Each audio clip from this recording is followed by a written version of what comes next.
Pituitary gland, जिसमें मैं आपको एनाटॉमी और फिजियोलॉजी दोनों कवर करवाऊंगी।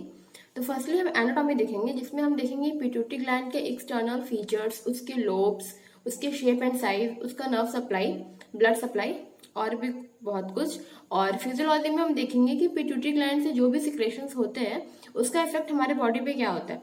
तो चलिए आज का लेक्चर हम स्टार्ट करते हैं। तो फर्स्टली मैं एनाटॉमी बताने वाली हूँ। तो सबसे पहले पिट्यूटरी ग्लैंड को हम हाइपोफाइसिस सेरेब्राई भी बोलते हैं।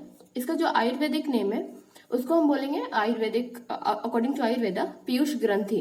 ग्रंथि का मतलब होता है ग्लैंड एंड पीयूष का मतलब होता है पिट्यूटरी।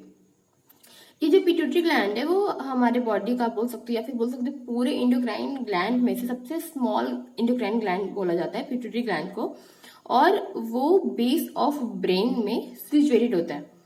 इसको इंडोक्राइन ग्लैंड को आयुर्वेद के टर्म में निस्रोत ग्रंथि शारीर भी बोलते हैं।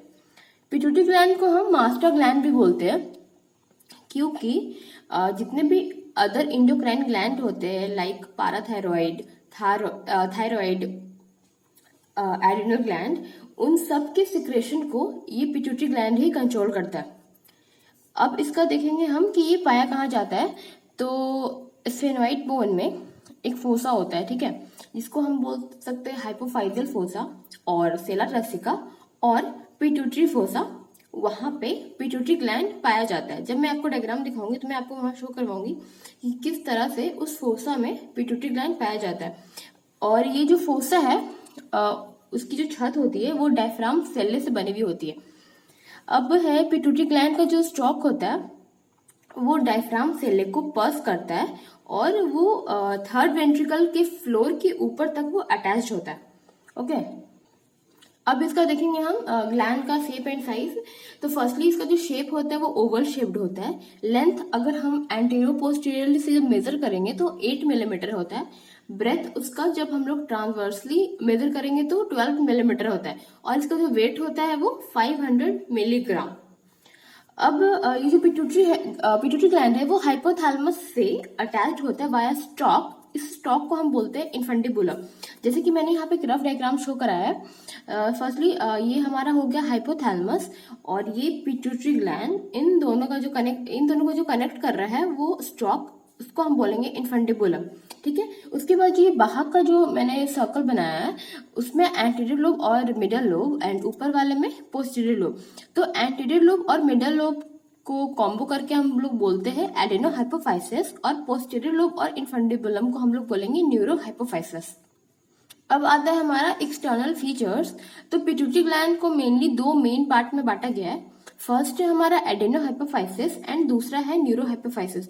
एडेनो हाइपोफाइसिस जो पिट्यूटरी ग्लैंड का टोटल वेट होता है उसका 75% होता है, जबकि न्यूरो हाइपोफाइसिस 25%।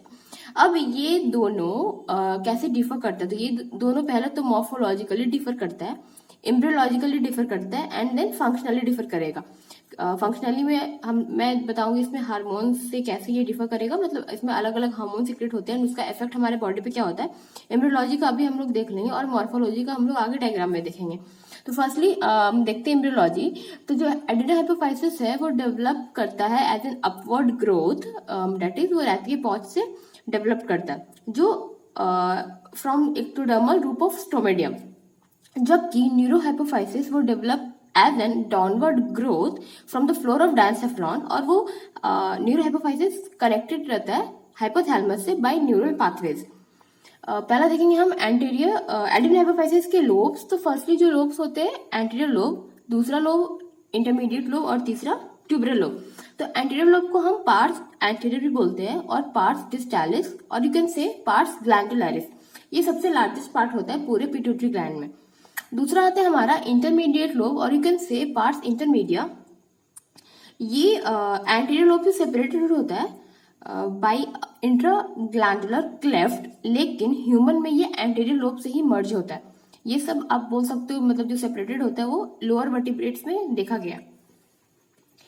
फिर है हमारा ट्यूबरल लोब और यू कैन से पार्स ट्यूबरालिस। ये एंटीरियर लोब का अपवर्ड एक्सटेंशन होता है जो इन्फंडिबुलम का कुछ पार्ट और इन्फंडिबुलम को सराउंड करता है, ठीक है।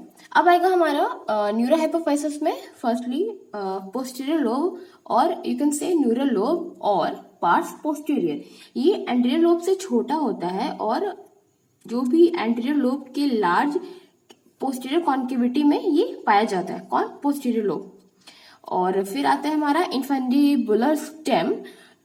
इसमें कुछ न्यूरल कनेक्शन होते हैं पोस्टीरियर लोब के हाइपोथैलेमस से। And at last median eminence, ये इन्फेंडिबुलर स्टेम से कंटिन्यू करता है। तो ये था हमारा एक्सटर्नल फीचर्स के बारे में पिट्यूटरी ग्लैंड के, कि उसके कितने पार्ट्स होते हैं, कौन कौन से लोब्स होते हैं। यहाँ पर मैंने एक और रफ डायग्राम जैसा शो कराया है आपको समझने के लिए। तो ये जो डायग्राम है बेसिकली सैलाइटल सेक्शन से लिया गया है। तो हम लोग नीचे से ऊपर बढ़ते हैं। तो सबसे पहले जो लेफ्ट साइड में मैंने शो कराया है वो है पार्स एंटीरियर, और उसके जस्ट बगल में है पार्स इंटरमीडिया। वो दोनों सेपरेटेड है बाय अ क्लेफ्ट, जो कि मैंने आपको बताया था पहले।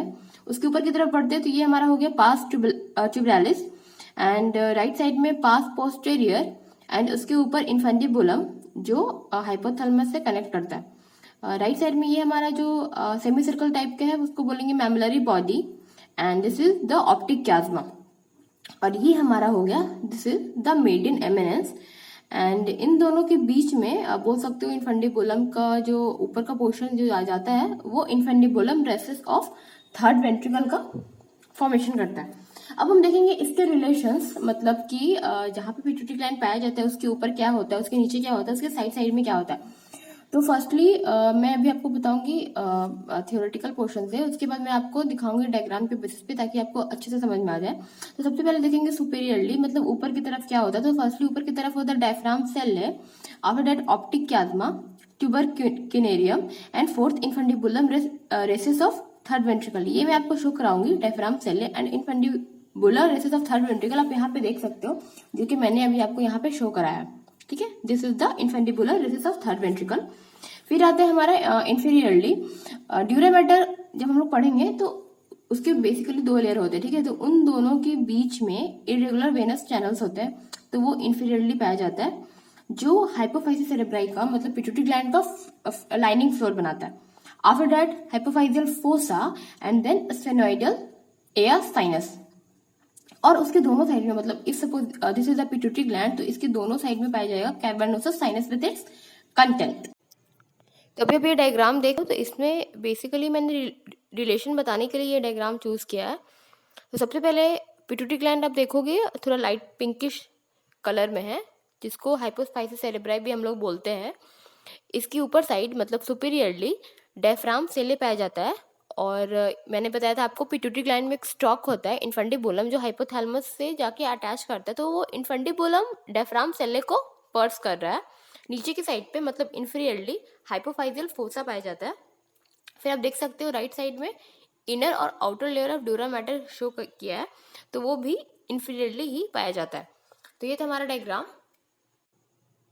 ये डायग्राम मैंने इसलिए चूज किया है आपको, क्योंकि इंफीरियरली रिलेशन में कुछ पोर्शन दिखाने के लिए।